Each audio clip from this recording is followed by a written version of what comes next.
Hello dear students, welcome in my YouTube class. तो बच्चों, आज की क्लास में हम बात करेंगे केमिकल प्रॉपर्टीज ऑफ एल्कीन्स के नेक्स्ट रिएक्शंस की। इससे प्रीवियस क्लास में हमने आपको बताया था एंटी मार्कोनिकॉप्स रूल और addition of sulphuric acid, addition of water on alkenes. तो हम बात करते हैं अब केमिकल प्रॉपर्टीज ऑफ एल्कीन्स के नेक्स्ट रिएक्शन की, that is oxidation of alkenes.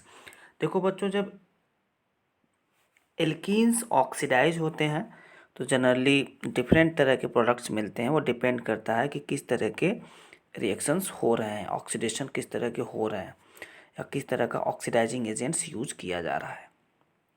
तो जैसा कि alkenes on reaction with cold dilute aqueous solution of potassium permanganate, अगर एल्कीन्स का reaction cold dilute aqueous solution of potassium permanganate के साथ हो रहा है, इसको एक्वस कोल्ड जो डाइल्यूट सॉल्यूशन है KMnO4 का, इसको जनरली बेयर्स रिएजेंट कहा जाता है। इसे क्या कहा जाता है? Bears reagent. This is also called bears reagent. इसे बेयर्स रिएजेंट के नाम से जाना जाता है। ठीक है, cold dilute aqueous solution of KMnO4 को बेयर्स रिएजेंट कहा जाता है। जब ये एल्कीन्स के साथ रिएक्शन करता है तो वहाँ पे ये विसिनल ग्लाइकॉल्स प्रोड्यूस करता है। कहने का मतलब, दो डबली बॉन्डेड कार्बन जो होते हैं, उन डबली बॉन्डेड कार्बन पे क्या होता है, डबल बॉन्ड ब्रेक होके OH कनेक्ट हो जाता है, जिसे हम ग्लाइकॉल्स कहते हैं। और दोनों OH दो एडजेसेंट कार्बन्स पे कनेक्टेड हैं, इसलिए इसे विसिनल वर्ड यूज किया गया है। ठीक है, जैसे विसिनल डाइब्रोमाइड के और विसिनल डाइहैलाइड के केस में हमने आपको ये बताया था। ठीक है, कि एक ही कार्बन पे दोनों हेलोजन्स होते हैं तो वहाँ पे जेमिनल वर्ड यूज होता है। दो डिफरेंट कार्बन्स पे एडजेसेंट कार्बन्स होने चाहिए, वहाँ पे अगर दोनों हेलोजन्स हैं तो वहाँ पे विसिनल वर्ड यूज होता है। तो उसी तरीके से OH के लिए भी यहाँ टर्म यूज किया गया है विसिनल।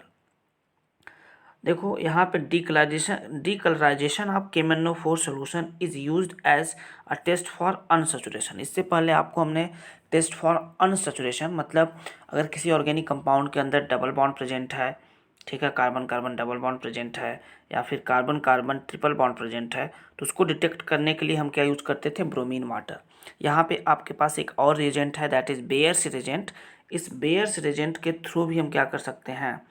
ठीक है, टेस्ट फॉर अनसैचुरेशन कर सकते हैं, मतलब कंपाउंड के अंदर प्रेजेंट डबल बॉन्ड और ट्रिपल बॉन्ड को डिटेक्ट किया जा सकता है। ठीक है, बेयर्स रिएजेंट के थ्रू, क्योंकि KMnO4 का जो सोल्यूशन होता है, ठीक है, वो डीकलराइज हो जाता है। जैसे ही डबली बॉन्डेड या ट्रिपली बॉन्डेड कार्बन कंटेनिंग कंपाउंड्स के कांटेक्ट में आता है, तुरंत बेयर्स रिएजेंट जो होता है KMnO4 का सोल्यूशन का जो कलर होता है, पर्पल कलर, वो क्या होता है? डीकलराइज हो जाता है। और अगर कंपाउंड सैचुरेटेड होगा तो उस कंडीशन में बेयर्स रिएजेंट का जो कलर है वो डीकलराइज नहीं होता है, ये केवल अनसैचुरेटेड कंपाउंड्स के कांटेक्ट में ही आकर डीकलराइज होते हैं। ठीक है, तो कुछ रिएक्शंस अगर हम देखें, जैसे मान लो स्क्रीन पे है हमारे CH2 डबल बॉन्ड CH2, ये है एल्कीन। इस एल्कीन का रिएक्शन अगर हम एक्वस मतलब H2O, अब देखो एक्वस KMnO4, अब KMnO4 के पास प्रॉपर्टीज होती है नेसेंट ऑक्सीजन को रिलीज करने की। इसे क्या कहा जाता है? This is nascent oxygen. ठीक है, because of the oxidising agent, जितने भी ऑक्सीडाइजिंग एजेंट्स होते हैं, ठीक है, वो क्या करते हैं? नेसेंट ऑक्सीजन रिलीज करते हैं। ठीक है, तो इस तरीके से अगर हम रिएक्शन को देखें तो CH2 double bond CH2 plus aqueous की वजह से H2O लिखा जा रहा है, और नेसेंट ऑक्सीजन कहाँ से आ रहा है? KMnO4 से आ रहा है। ठीक है, जो आप डाइल्यूट KMnO4 यूज कर रहे हो, उस डाइल्यूट KMnO4 से नेसेंट ऑक्सीजन मिल रहा है। ठीक है, तो ये डबल बॉन्ड जो कार्बन कार्बन के बीच का डबल बॉन्ड है, ये ब्रेक हो जाता है, सिंगल बॉन्ड में कन्वर्ट हो जाता है और दोनों कार्बन पे OH कनेक्ट हो जाता है, जिसे हम विसिनल ग्लाइकॉल्स बोलते हैं। This is vicinal glycols. ठीक है, तो ये आपका प्रोडक्ट बनेगा। ठीक है, ये आपका प्रोडक्ट फॉर्म होगा, ethane 1,2 diol. This is 1,2 ethane 1,2 diol.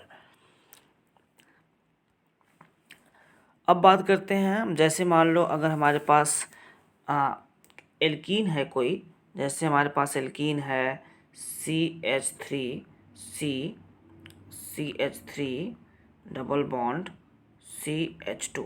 इस पे अगर हम एसिडिक KMnO4 यूज करते हैं, क्या यूज करते हैं, एसिडिक KMnO4 H+। अगर रिएक्शन एरो पे अगर H+ के साथ KMnO4 लिखा हुआ है तो इसका मतलब वो एसिडिक KMnO4 है, जो काफ़ी स्ट्रॉन्ग ऑक्सीडाइजिंग एजेंट की तरह काम करता है, जो क्या करता है, डबल बॉन्ड को तोड़ देता है और ऑक्सीजन को ऐड करता है।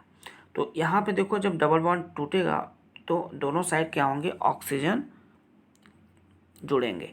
तो उस कंडीशन में ये जो प्रोडक्ट होगा, एक तो प्रोडक्ट आपका CH3CH3C double bond O, this is acetone.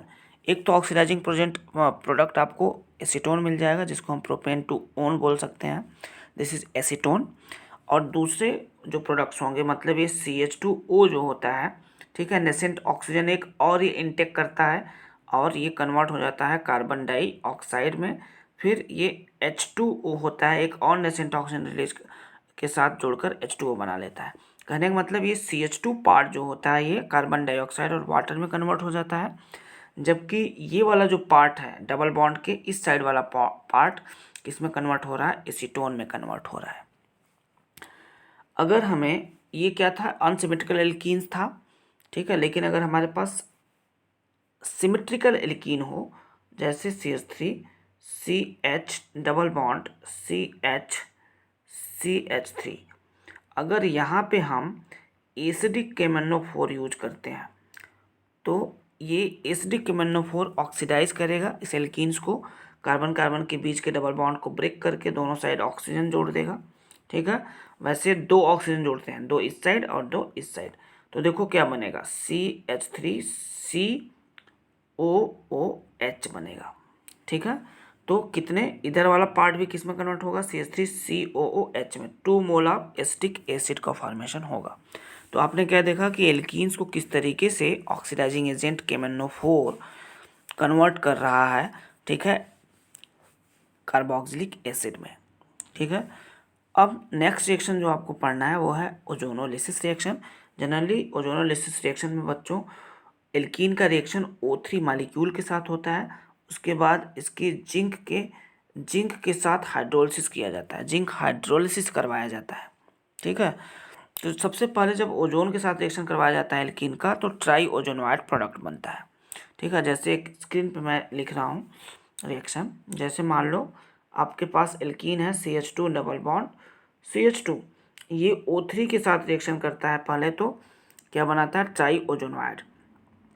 तो देखो ट्राई ओजोनोइड कैसे बनता है, तीनों ऑक्सीजन को आप इस तरीके से लिख लो, ठीक है। उसके बाद देखो क्या करेंगे, हम CH2 लिख लेंगे इधर और इधर भी CH2 लिख लें, मतलब इन दोनों के बीच का डबल बॉन्ड हमने हटा दिया, ठीक है। और इसको हम ऑक्सीजन से ऐसे क्या करते हैं, कनेक्ट कर देते हैं। इसको क्या कहा जाता है, this is tri ozonoid, sorry this is ozonoid product, ठीक है, दिस इज ओजोनोइड, इसको क्या बोला जाता है, ओजोनोइड बोला जाता है, ठीक है, ओजोनाइड बोला जाता है, दिस इज ओजोनाइड, ठीक है। तो यहाँ पे अब जब इसकी जिंक हाइड्रोलिसिस करवाई जाती है, जिंक के साथ हाइड्रोलिसिस करवाई जाती है, तो यहाँ पे ये बॉन्ड कुछ इस तरीके से क्लीव होता है। ये ऑक्सीजन जो होता है आपका जिंक के साथ जोड़कर जिंक ऑक्साइड बना लेता है, और ये देखो CH2O और इधर भी CH2O दिखाई दे रहा है, ठीक है। तो देखो बच्चों CH2O को हम क्या लिख सकते हैं, HCHO लिखा जा सकता है, HCHO को शॉर्ट में CH2O लिखा जाता है। तो HCHO फॉर्मल्डिहाइड कितना मोल बनेगा, 2 मोल बनेगा, ठीक है। या तो अगर डायरेक्ट हमें रिएक्शन लिखना है तो हमें इसमें एक कॉन्सेप्ट है, डबल बॉन्ड तोड़ो ऑक्सीजन जोड़ो। जैसे अगर हमारे पास रिएक्टेंट प्रोपीन है CH3CH डबल बॉन्ड CH2, और यहाँ पे रिएक्शन ओजोन के साथ पहले करवाया जा रहा है, फिर इसका जिंक के साथ हाइड्रोलिसिस करवाया जा रहा है, तो इसमें क्या होता है, डबल बॉन्ड तोड़ो ऑक्सीजन जोड़ो, दोनों साइड हम ऑक्सीजन जोड़ देते हैं। अब ये देखो ये चीज़ किस में कन्वर्ट हो जाएगी, CH3 CHO में कन्वर्ट हो जाएगा, और ये चीज़ किस में कन्वर्ट हो जाएगी, CH2O में कन्वर्ट हो जाएगा, जिसको हम क्या लिख सकते हैं, HCHO लिख सकते हैं, HCHO। फॉर्मेल्डिहाइड एक बनेगा, 1 मोल फॉर्मेल्डिहाइड और 1 मोल एसिटल्डिहाइड का फॉर्मेशन होगा। ठीक है। अगर आपके पास एल्कीन कुछ इस तरह का एल्कीन है, जैसे मान लो CH3C के साथ 2 CH3 डबल बॉन्ड CH2, और इसका O3 के साथ रिएक्शन हो रहा है, जिंक हाइड्रोलिसिस करवाई जा रही है, तो यहाँ से डबल बॉन्ड टूटेगा और दोनों साइड ऑक्सीजन जुड़ेगा, तो इसकी वजह से प्रोडक्ट क्या होगा, यहाँ पे एसीटोन का फॉर्मेशन हो जाएगा। क्या हो जाएगा, C डबल बॉन्ड O हो जाएगा, दिस इज एसीटोन, और ये CH2O में कन्वर्ट हो जाएगा, CH2O, और CH2OH को क्या कहा जाता है, HCHO। ठीक है, फॉर्मेल्डिहाइड। तो ये ओजोनो लिसिस रिएक्शन है। नेक्स्ट जो रिएक्शन है that is polymerisation. Polymerisation reaction आप जानते हो, जैसा कि एल्कीन्स जो होते हैं, जब ढेर सारे एल्कीन्स आपस में कंबाइंड होते हैं तो इनमें पॉलीमराइजेशन होता है। कहने का मतलब ढेर सारे जब एल्कीन्स आपस में हाई टेम्परेचर और प्रेशर पे इनका जब रिएक्शन कराया जाता है कुछ सुटेबल कैटलिस्ट के प्रेजेंस में, तो ये आपस में क्या होते हैं, पॉलीमराइज करना स्टार्ट कर देते हैं। कहने का मतलब ये बार बार CH2 यूनिट क्या होती जाएगी, ये जो यूनिट है ये यूनिट बार बार रिपीट करती जाएगी। ठीक है, जैसे अगर हम देखें तो n मोल का मतलब, यहाँ स्मॉल n का मतलब होता है कि बहुत सारे मॉलिक्यूल्स, ठीक है, एल्कीन्स के। ठीक है, और ये इस तरीके से पॉलीथीन में कन्वर्ट हो जाता है। इसको क्या बोलते हैं, जब पॉलीमराइज होकर जो प्रोडक्ट बनता है उसको पॉलीथीन कहा जाता है, पॉलीथीन कहा जाता है। तो ये पॉलीमराइजेशन रिएक्शन है, जिसमें क्या होता है कि जो CH2 यूनिट होता है वो बार बार क्या होता है, रिपीट करता जाता है, बार बार क्या होता है, एक बहुत बड़ा चेन बनाता जाता है। ठीक है, इस तरीके से CH2 यूनिट क्या होते हैं, एक दूसरे से पॉलीमराइज होकर खूब बड़ा सा चेन बनाते हैं, जिसको पॉलीथीन कहा जाता है।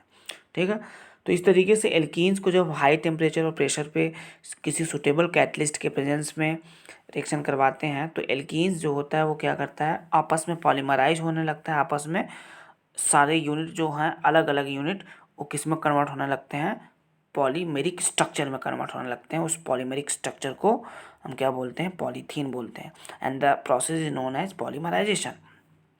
एक सिंगल यूनिट जो होता है, ठीक है, अब ये पॉलीथीन किससे बन रहा है, किस यूनिट से बन रहा है, एथीन से बन रहा है, CH2 डबल बॉन्ड CH2, तो इसको क्या बोलेंगे, सिंगल यूनिट को मोनोमर कहा जाता है। इसे क्या कहा जाता है, मोनोमर कहा जाता है।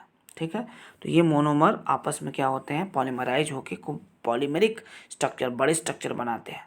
ठीक है, किसके थ्रू बनाते हैं, पॉलीमराइजेशन प्रोसेस के थ्रू। ठीक है, तो नेक्स्ट जो टॉपिक है बच्चों एल्काइंस है, उसको हम नेक्स्ट क्लास में डिस्कस करेंगे एल्काइंस के बारे में। तो स्टार्ट करेंगे इसके हम प्रिपरेशन से। ठीक है, तो next topic alkynes next class में हम डिस्कस करेंगे। तो आज की क्लास के लिए इतना ही बच्चों। Okay, thank you for watching this video, have a good day.